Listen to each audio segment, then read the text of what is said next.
So the internal wrangling within the Labour Party has taken a turn for the worse, and that's following the fighting where some supporters of the Labour Party on Wednesday mobbed a factional national chairman of the party, and that's Lamidi Apapa, at the Presidential Election Petition Court in Abuja. Welcome to Standpoint. I am Precious Amayo. Now, this is what we are going to focus on today. Let us give you again the highlight, all that played out in court on Wednesday. Now, Mr. Apapa attended the court proceedings on Wednesday, where the Labour Party and its presidential candidate, Peter Obi, are challenging the All Progressives Congress, that's the APC, and Bola Tinubu's victory as Nigeria's president-elect. At the commencement of the sitting, Mr. Apapa had an altercation with Akin Oshutoku, who is the Director General of the Peter Obi Presidential Campaign Council. Now, Mr. Apapa and Oshutoku engaged in a confrontation over who would sit at the litigants' gallery in the courtroom as the former asked Mr. Oshutoku to give up his seat. Now, the trouble escalated on Wednesday shortly after the court adjourned proceedings for that day. As Mr. Apapa sauntered out of the courtroom to a horde of court reporters, the mob comprising young people intercepted him. Now, they stopped him from granting an interview to the journalist as they accused him of factionalizing the Labour Party. But that did not deter Mr. Apapa from coming to court on the 19th of May when the case was eventually resumed. But the question many Nigerians want to know is who is exactly the chairman of the party. The Abure-led faction still claims a seat. They say they have now gotten a court ruling in Benin, asking anyone in the court, in a party, to restrain itself from removing them as the national executive while the case goes to the appeal. Now, so who is the chairman of Labour Party? Joining us in the studio to talk about this is the former chairman, Labour Party, Lagos State, Kayode Salako. Good to have you join us. Yeah, good afternoon. And the legal advisor, we also have the legal advisor for Labour Party from Ogun State, Oluwafemi Ibiayo. Good to have you join us. Thank you very much for having me. So let's start with all of these issues before it degenerated to where it is now. The Labour Party seems like the new bride in the country, just before the election. It had a lot of support from young Nigerians because of a presidential candidate. And so that's why a lot of people are shocked as to why what is happening in your party is happening. What exactly is going on in the Labour Party? And I want to start with you. Okay, thank you very much. What is happening in the Labour Party ever since our principal, Peter Obi, identified with the body has been a systematic and orchestrated infiltration and destabilization campaign aimed at internally neutralizing the operations of the party nationally. It went as far as even going to the point of orchestrating well-planned out moves to ensure that the party would not be able to field effective candidates for practically almost all the key positions that the party intended to contest at the recent cycle of the 2023 elections.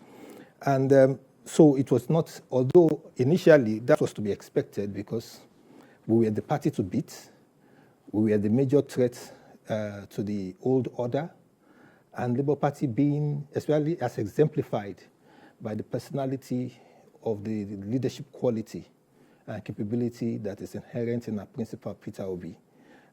It was obvious that the old order of the system had to rally around, and they were ready to play dirty.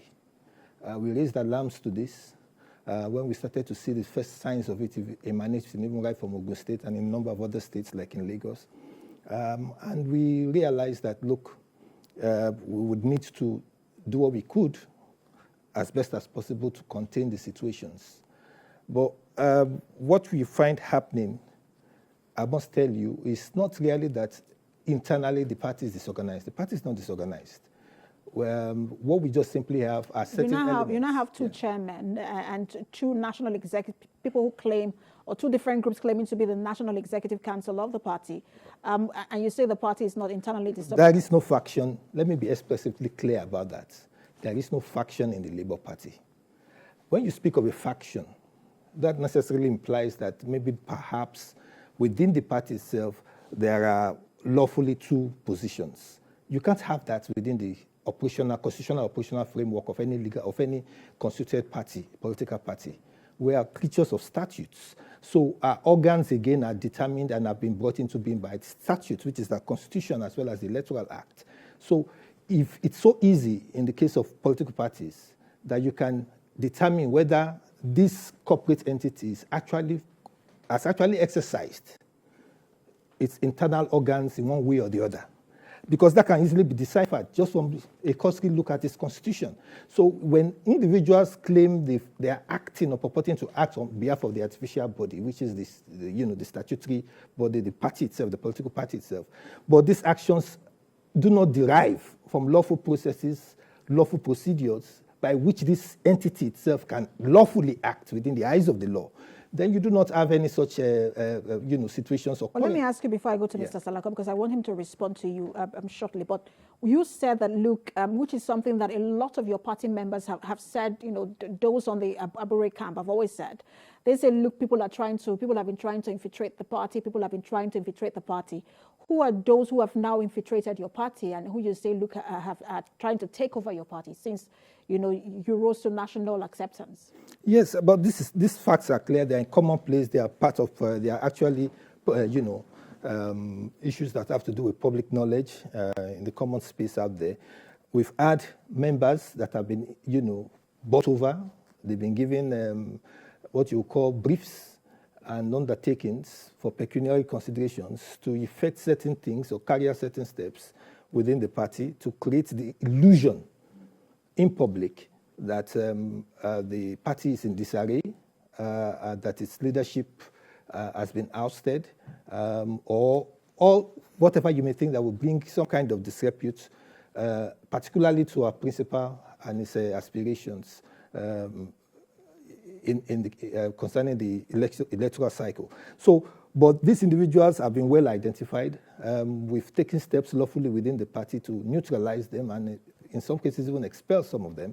And so the continued acknowledgement, particularly by the media, that there are certain individuals that are purporting to act as, take for instance, this case of this Mr. Lamidi Apapa.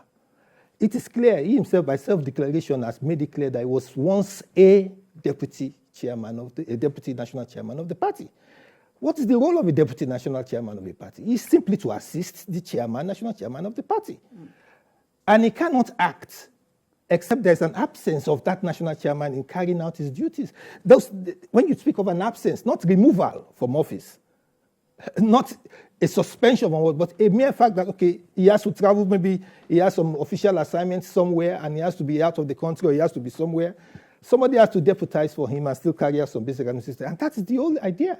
But there is no order of court, as we are speaking, that has officially removed Julius Abure from office, or any of our official or principal officers. There's an order of court that says he should stop parading himself as the national chairman. But I want Mr. Salako to respond to you before we get to other issues. Please respond to all that he has said. He has said, look, it's some individuals who are trying to infiltrate the ranks of the party, and that the party is still intact. There is nothing wrong with the Labour Party itself, and there are no factions within the Labour Party. But Nigerians out there know that a lot are wrong with the Labour Party right now. A lot are wrong. And he has spoken like a member of the party that he is. The way he has spoken is the way he's supposed to speak. When I was in the party, when I was in the Labour Party, I was speaking like that. But I am here this afternoon as a public affairs analyst. And the reason I accepted to come and talk on Labour Party, which is going to be the last one anyway, After this, I won't accept any invitation. Thank you for making talk our on Labour invitation Party the anymore. last one. Good. Go ahead. Well, I was the former state chairman of Labour Party in Lagos State, and I saw it all. And what did I see? The culture of operations of the party is what is causing all this. Membership, uncultured manifestations.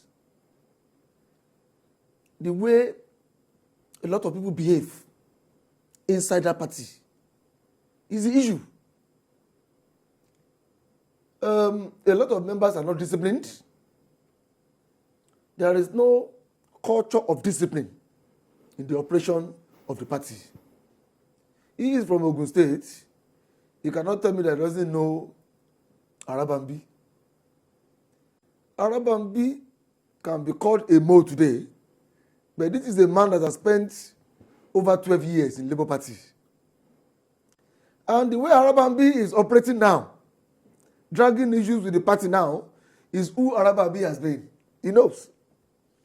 Arabambi is like that. It's like a pain in the neck of the Labour Party system. Arabambi was the former state chairman of Labour Party in Ogun State before. So today, it could be called a mole. Alhaji Lamidi Apapa is a founding member of Labour Party. Labour Party was founded in 2002, and Alhaji Lamidi Apapa has been a member of that party since then. He hasn't gone to any other party before. So why will he be a mole today in a party he has spent over 21 years? Akingbade, the national legal advisor of the party, he is a legal advisor to the party in Ogun State. He's on the side of Abure. But the national legal advisor of the party, that is supposed to be the person that should be coming down like this to defend Abure, he's on the side of Alhaji Lamidi Apapa. So that is to let you know that there is something, a lot of things are wrong with the operational culture and values of the Labour Party system in Nigeria. But let me ask you this question. Why don't you let me? You would continue, but the question is for you. He said something that, look, if you want to take the seat, you have to take it legally. Whilst there is a court order saying Abure and 3 other members of the party, should stop parading themselves as, national chairman and, executive, there is no court order saying that Lamidi Apapa should take over that position. I mean, shouldn't there be some sort of legitimacy to taking that position? Is there no process within the party to choose if there is a vacuum? Is there no process within the party to choose who fills that vacuum? Well, I think what Alhaji Lamidi Apapa is struggling for, what he is claiming that he wants to be in this issue, is that the same constitution of the party says when the chairman of the party cannot perform its functions, then the next person should take over. I was the state chairman of the party, and I'm aware there is a provision like that in the constitution of the party. Now, the issue is this. Lamidi Apapa has been the number 2 to Julius Abure over the long period of time. Working with Julius Abure, Arabambi had been working with Julius Abure. Akingbade had been working with Julius Abure. All these men that are dragging issues to Julius Abure today are Julius Abure's kitchen cabinet men yesterday.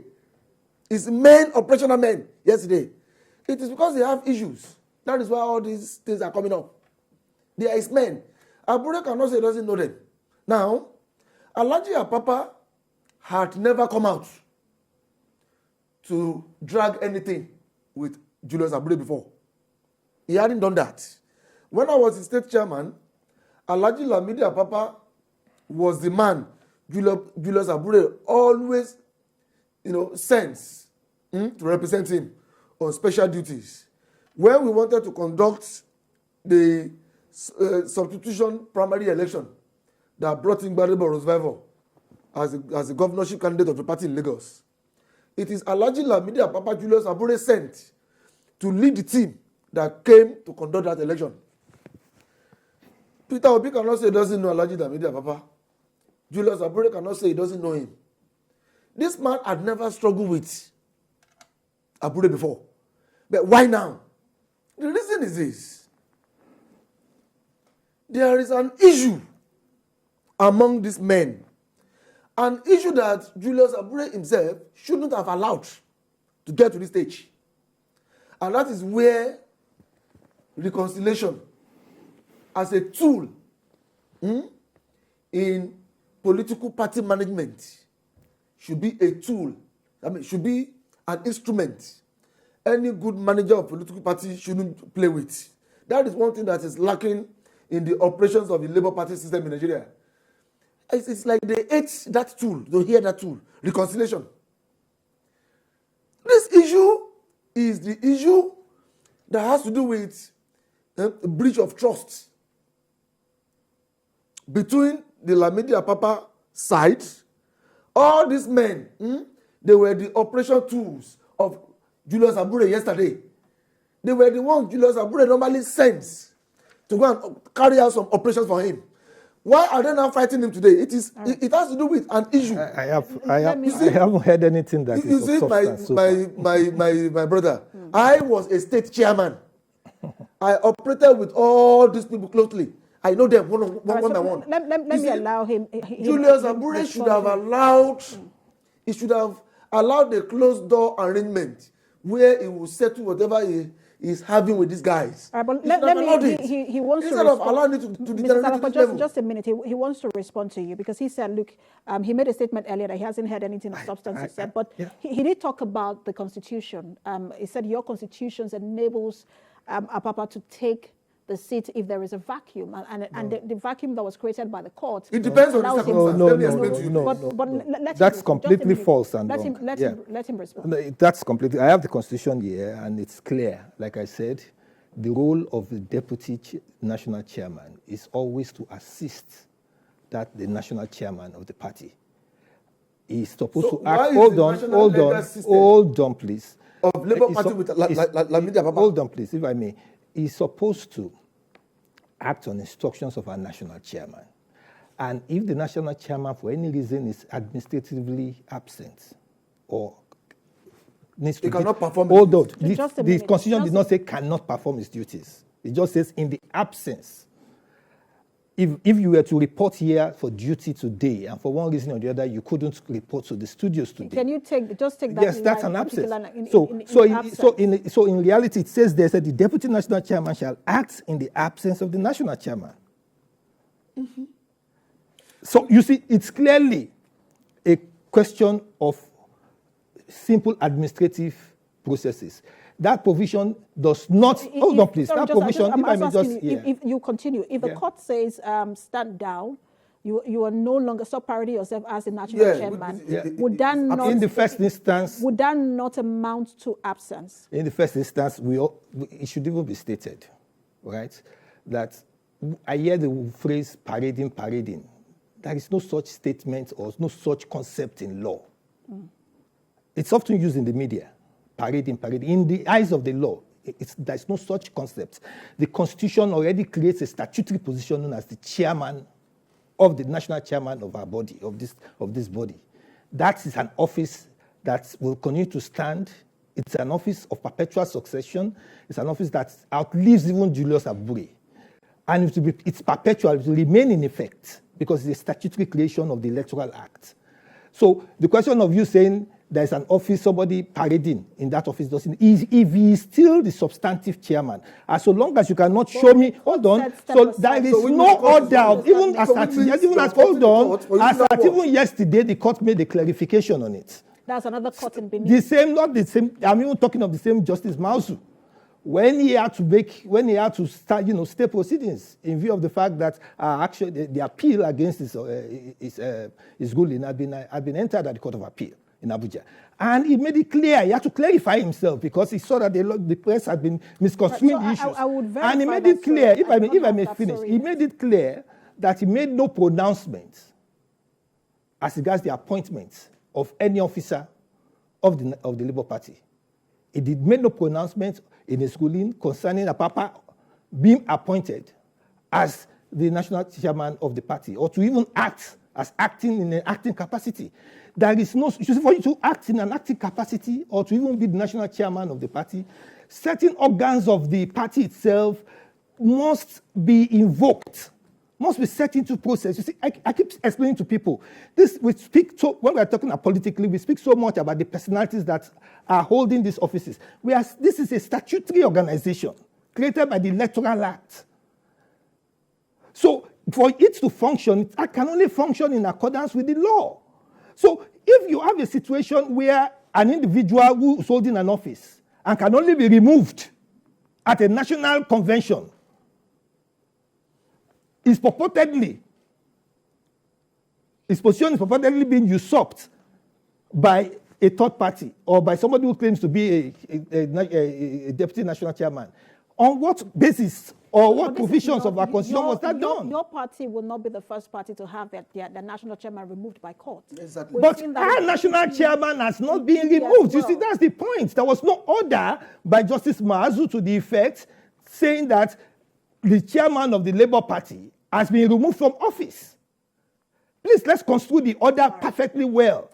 There is no, and that's why the court itself had to make that point clear yesterday or the first day, when it had to make it clear that I didn't make any order appointing any individual to any office. He has no such powers. The court, it has been held by the Supreme Court consistently that no court in Nigeria has the powers to inquire into the internal affairs of a political party. You see, for the purpose of education, yeah, we are on a live television program and we are supposed to be educating Nigerians. But not misinforming them. Nobody is misinforming them. It is clear. Abure's issue borders on criminal allegation. Some people went to court to file a case of criminal infraction. They said the national chairman of Labour Party perpetrated some criminal acts. They approached the court. And once those are still allegations. They are allegations, right? I want to make that clear. What I expect as a Nigerian, not a member of Labour Party now, as a Nigerian, is for the court to tell those people who took the case to it, to go back to the party. To go back to the party that it does not have jurisdiction to entertain that case. That since the party has a constitution, you can't bring the case of the national chairman of the party to the court when the court has a constitution. So what the court should have done is send them back to the internal, resolution mechanism of the party vis-a-vis the content of the constitution to handle it. The court shouldn't have entertained any jurisdiction to hear the case, to handle the matter. Since the court has been handling the matter, so which means there is an issue. That's number one. Number two, the court did not say that Barrister Julius Abure has been removed. What the court says, according to the way I understand it, because I am close to some of the lawyers in the party, and when this issue started, I wanted to know, because I am a very inquisitive person, I wanted to know, maybe my former boss was actually involved in what they alleged that he did. Or maybe he had any case to answer at all. I wanted to know. Lest I come on a television platform like this to either come and speak for him or against it. Because I know I'm going to be invited. So I started making inquiries. And these lawyers, they were letting me know that the court did not remove Julius Abure. What the court says is a criminal allegation has been levied against you, and the court has jurisdiction to answer the case, to attend to it. If the court does not have jurisdiction, why is the court attending to it? The court should have thrown the case out. The court should have thrown the case out. And If Abure does not have any case to answer in court, in that case, then why is he appealing? But Abure has appealed against that. Abure has appealed against that restraining order. Where is the place of, in the appeal court? Why is he appealing? There's always the assumption of innocence until proven guilty. Yes. Shouldn't that be applied here as well? The court has not said that Abure is guilty. The court has not said that Abure committed crime. I'm not talking about the court. I'm talking about the Apapa camp. Yeah. They have now stepped in saying, look, they are we're the national chairman at another faction within the party. Shouldn't there be restraint saying, look, until the court has actually said this person is guilty, we will wait for that to happen and not parade ourselves too as another faction within the party. Please, if I may come in here before. They are holding on to a factor. And that factor is the court says certain number of National Working Committee of Labour Party should stop parading themselves as national officers of the party pending the period. The court will be able to attend to the case and give a pronouncement on it, take a decision on it. If I may come in here. You see, when you take someone to court, in Nigeria, the court will first of all, if it's a criminal, if it borders on criminal allegation, what the court will say is, if that person is a public official, what the court will say is, since it's a criminal allegation, that person should stop parading himself. So I want to go pending the time the court will now take a decision on it. I want to go to break, but I see that Mr. Abure is itching to quickly respond to you, so I'll give you just like a minute or two to respond, and when we come back, we'll take Thank you very much. First and foremost, no court of law. You see, we are not in a jungle state. Yes, please. No matter what we may think about Nigeria is not in a state of being in the jungle, right? We have our laws and we have due process. Now, and one thing that is clear is that no court of law will make an order that is inchoate or that has no basis in law. Hold on. You cannot ventilate criminal allegations within a civil case. The case before Justice Mazu was purely a civil case. It was initiated by an urgent summons with the singular main prayer that the court should make certain orders in the interim against the Labour Party, to direct the Labour Party to appoint officers to act in the interim for the position of national chairman. Now, no court can go ahead. In my years of practice, I know that as a fact. No court can go ahead and then delve into, peel open the corporate veil of a statutory organization that is a political party, and then neutralize its leadership or its organs of truth. Hold on, please. That cannot be done. We all know it's not done. We're not in a state of anarchy, right? So the reality, therefore, is that as I keep speaking to you, and as I'm glad even the Honorable Justice himself had to clarify his position, that he made no such orders to that effect in his ruling, rightly or wrongly, which has been appealed, right? Yeah, but he made it clear. He made no such orders before making clear that his adjourning matter sine die. In view of the appeal that has been issued, he made it clear. Restrained or not? He's not restrained in any manner from functioning. And let me tell you one thing people don't understand, and I need to make this point. Let's even assume that maybe the order issued by the court is even correct. Mm-hmm. As a citizen of this country, and as an officer of the party, he has the right to appeal the decision. Now, hold on, let me finish. He has the right to appeal a decision that has been issued without jurisdiction. And when a party is appealing a decision that has been issued without jurisdiction, he's not bound to obey it. That's our law. Okay, he's not bound to obey it. He's not bound to obey it. That's the reality of the ground. What you are saying is that there is a subsidiary court judgment. There's no judgment. There's just an ex parte order that has even banned by the law to obey. I will explain the reasons.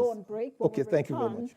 You will both have time to talk about this, because I also want to move to what happened at the Election Petitions Tribunal. Yeah, go ahead. And we will talk more on that and ways, you both think that we can, in the Labour Party rather, can resolve this particular issue. All right, let's take a break. When we return, we'll talk more on this. Stay with us. Substantial progress in the petition filed by Labour Party has not been made. Today's pre-hearing session started with an altercation between the acting